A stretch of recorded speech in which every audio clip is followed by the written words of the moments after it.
and welcome back to my channel. My name is Emily and I hope that you all are doing awesome. Today I've got another video in my Pride Month series talking about different LGBTQIA+ identities. We're going to continue talking about gender identities. If you'd like to learn more about the difference between sex and gender and what gender identity is, check out my videos on being transgender, intersex, and bisexual. To review though, sex uses physical and biological characteristics to classify someone as either male or female. But gender is a socially created construct that describes the roles and expectations a person is supposed to fulfill based on their gender identity. A person's gender identity is their internal knowledge of what their gender is, or their own sense of what their gender is. Gender expression refers to the ways we outwardly express our gender or signal to others what our gender is, using things like clothes, haircut, mannerisms, tone of voice, body characteristics, and behavior.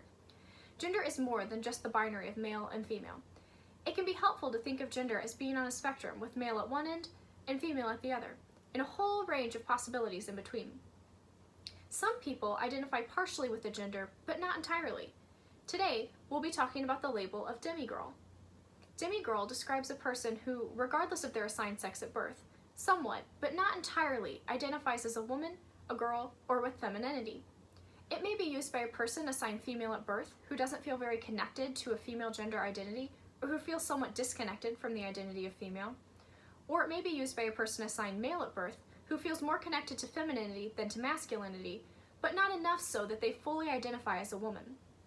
The label can also be used by non-binary individuals who don't identify fully as a man or a woman, but who feel more attached to femininity and prefer to present in a more feminine way. A person who identifies as a demigirl may also identify as transgender or non-binary, or they may identify as another gender in addition to demigirl.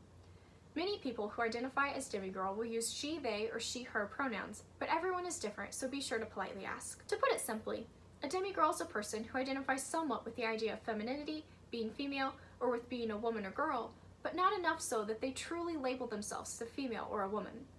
I hope that this video was helpful in defining what it means to be a demigirl. Tomorrow we'll be talking about the masculine counterpart, demi-boy or demi-guy. Check out the description box down below for my sources and other resources if you're interested in learning more. You'll also find resources for finding LGBT+ affirmative therapists and for crisis and suicide hotlines down below. If you're considering suicide, do call a crisis hotline or call 911. You are worth it, and suicide is never the answer. Thank you all for watching this video, and I hope you guys all have a great rest of your day. I can't wait to see you in the next one. Bye-bye!